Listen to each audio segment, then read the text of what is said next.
Jesus. You remember that he said he went up onto the mountain, northern end of the Sea of Galilee,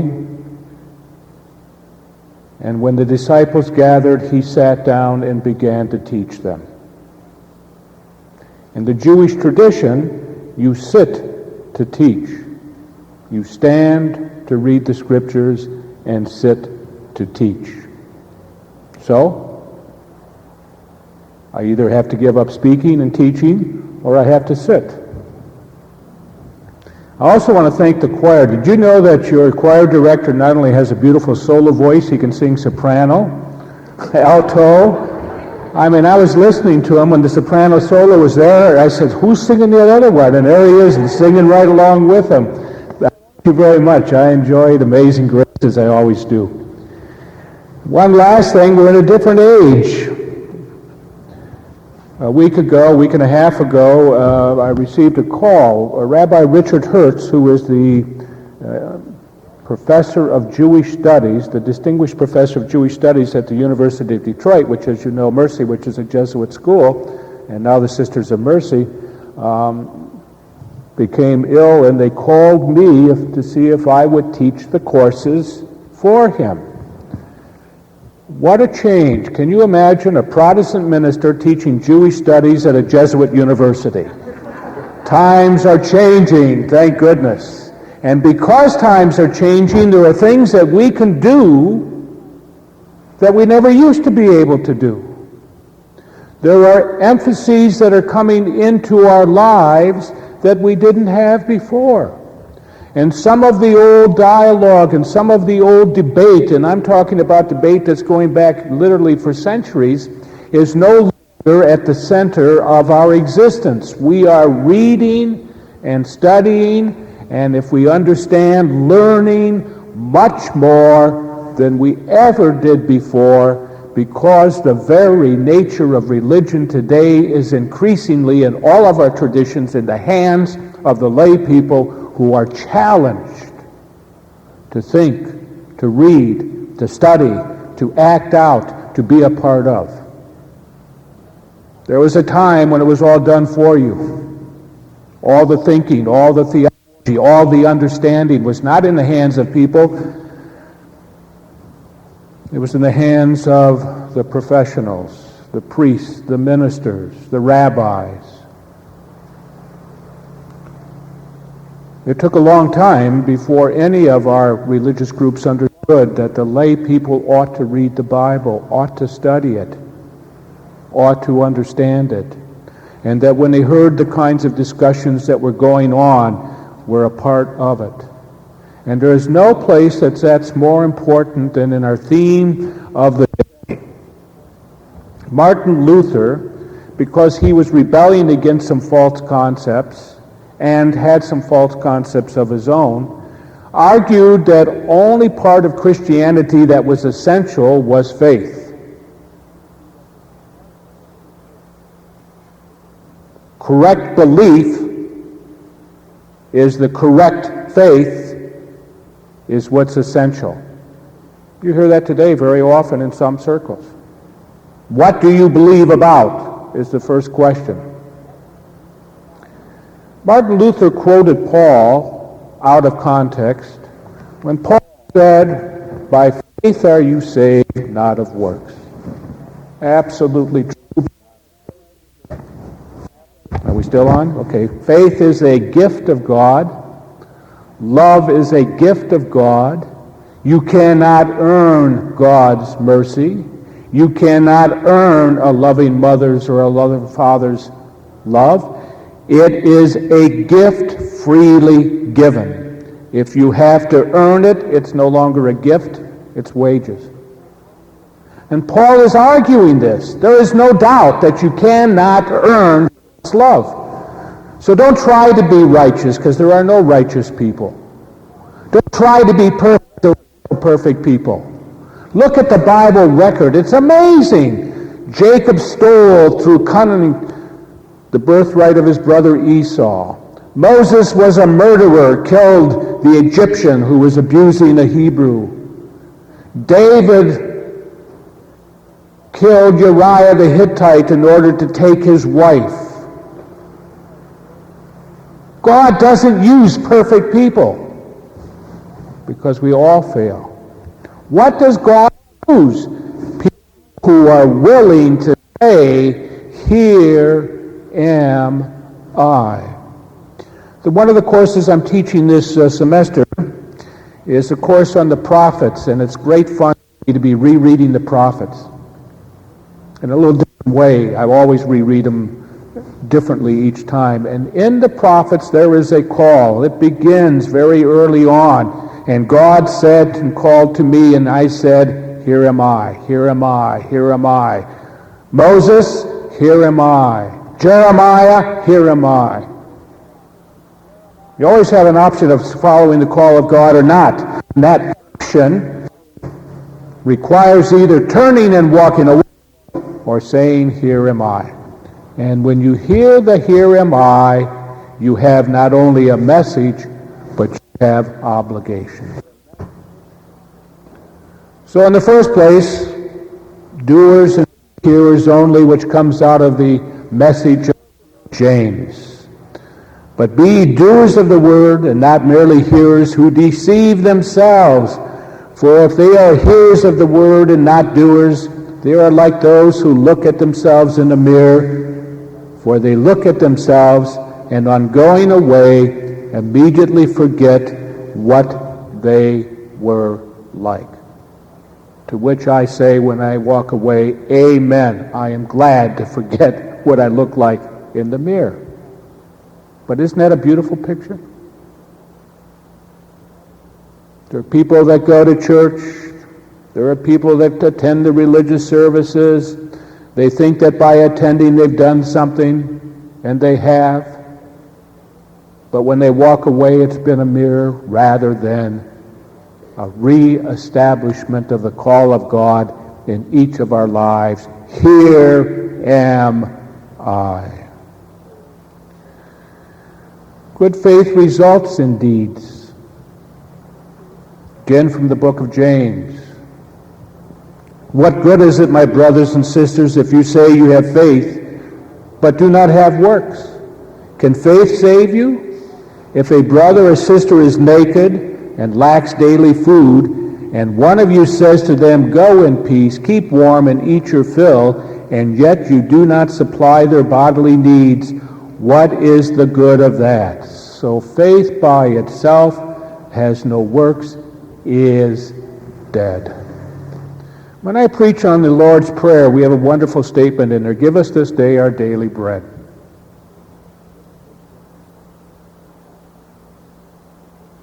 How many of you believe God supplies us our daily bread? Good. How many of you believe God doesn't? Well, that's good. If God supplies daily bread and people aren't getting their daily bread, who's taking what God has supplied them away from them? Now we're talking about a social ethic that needs to be based on theology, based upon a commitment of the Scriptures. If we seriously believe that God has given us and gives us our daily bread, and there are people who are starving, who's taking that bread away from them that's been God's gift? And don't we, in a theological, religious sense, have an obligation to assure that those who are hungry get what God has provided? That means being prophetic and breaking economic barriers. That means saying that all the grain that we're using to feed rats, storage to keep prices up, goes to feed humans. That means a real different understanding from the prophetic voice of what society ought to be like. You know, we have no prophets today. We have no spokespeople for God who dare stand up and say, "Thus saith the Lord, why are you stealing my gift to my people?"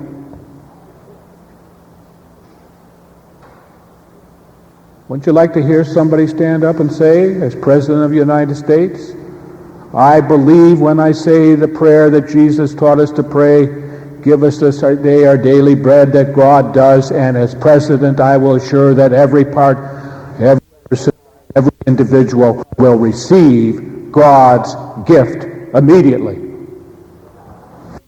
Ooh, but you see, we don't want to take the Bible seriously. I believe it, but do I practice it?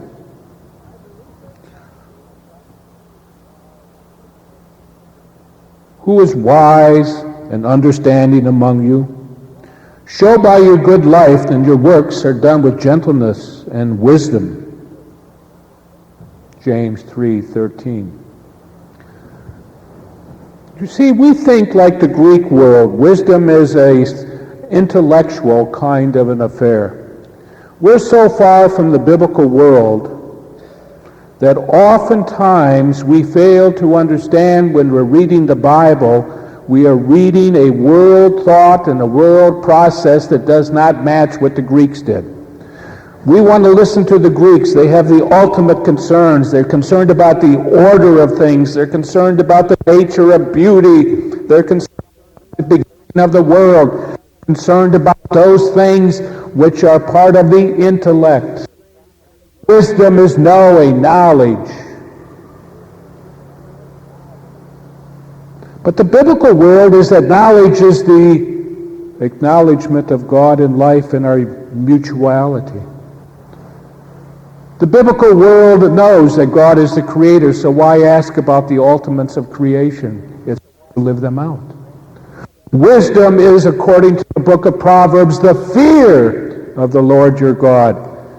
That fearful respect that when you stand before God and say, "Here am I," you have given yourself to following God's will.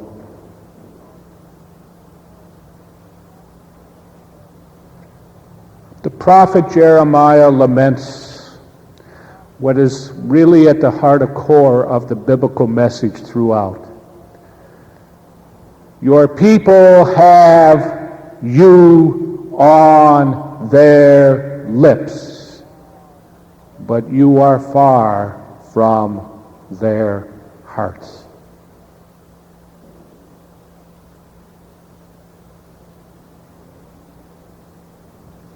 Recently I was preaching in one of our sister churches, and I was doing a study in Deuteronomy, and the very nature of what was required of you. What does the Lord require of you? And one of the things that is found in the book of Deuteronomy is that you should circumcise your hearts. And I have to tell you, I've read that for years and I never understood what it meant before. I'm not going to understand now, but I'll tell you what I think it means, because it fits with what we're talking about here. You should circumcise your hearts. Now we know that according to the Bible and according to the history and according to our Jewish brothers and sisters, that circumcision of the male is an outward sign of the covenant. On the 8th day, a male child is circumcised. On the 8th day, Jesus was circumcised. It was part of a covenant relationship, an external sign of the covenant.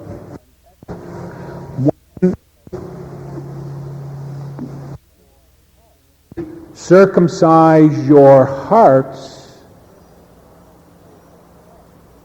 The commentaries struggle with that, and they mean, well, don't be hard-hearted, and don't be this, and don't be this. And it suddenly dawned on me that what the prophets are saying to us, and what Deuteronomy was teaching us, and what the teachings of Jesus were, is that you have to be circumcised in the heart. That is, you have the covenant in your heart as well. The covenant with God is not an external thing only, lip service. It is an internal thing called commitment. And that internal faith is what you live out with each other. Isn't it interesting that when Jesus began his public ministry, he didn't talk about all the things that we so often talk about him about? He talked about what his function was as a human being. The Spirit of the Lord is upon me, which each and every one of us can say when we say yes to God. For he has anointed me to preach good news to the poor, release of the captives. Isn't that interesting? Taken from the prophet Isaiah, Jesus read the scriptures in the synagogue that emphasized what we're talking about. And so there are an awful lot of times when we're asking God why we can't do it instead of asking God what can we do. There are an awful lot of times that we are throwing up the barriers. I would do this, but instead of saying how do I go about doing it. There are a lot of reasons not to do things. And there's only one good reason for doing them, and that God has called us. Let your creeds be done in your deeds. Let people know that there's something different, not because you proclaim it, but because you live it. Let kindness be part of your demeanor. Let joy be a part of your countenance. Let hope reach out no matter what the circumstances. Adjust yourself, brothers and sisters. When you can no longer stand straight, sit. But don't quit. Reach out to those around you. I take groups to the Holocaust Memorial Center. Recently, I had one of a very exciting group. They were a group of students from Denmark. Denmark had a wonderful, wonderful record in the war, and particularly in saving their Jewish citizens. And something struck me at the end. I carried my stool, and I picked it up as I moved from place to place, and I sat it down once. Next time I stood up, there's one of the Danish students who picked up the stool and walked with me, and when I stopped, sat it down. I stood up, there was a Danish student, happened to be another one standing right there, picked up the stool. When I went to the next spot and stopped, they sat it down. Do you know I never touched that stool again until the end of the tour? There were the same number of American kids. How many do you think the American kids picked up the stool and carried it? No. Why? Why have we become so inured to people around us that we pay no attention to them? And why is it this group of Danish Christian kids still understand, without asking, without saying, well, if you had asked me, I would have done it, just quietly reached out? Why did they understand?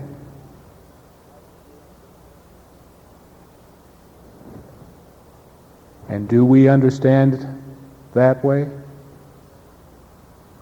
Do we go to people in need to be available, or do we sit and wait for them to call? So the actions are what we are all about. We need to be more loving and caring towards each other. We need to have people who will reach out and quietly help. We need to do it not in a way that we're recognized for it, but in a way that it lets the people know and care. We need to do it in a way that a very, very wonderful individual who was recently in Israel with me, who came whenever there were steps, because I can't go up steps without a good handrail, would walk up and say, Jim, I've been meaning to ask you, and talk with me as he held my arm and guided me up the steps. He created genuine human interaction while lovingly, caringly giving of himself. Can you give me a better definition of what it means to be a child of God and a Christian than that?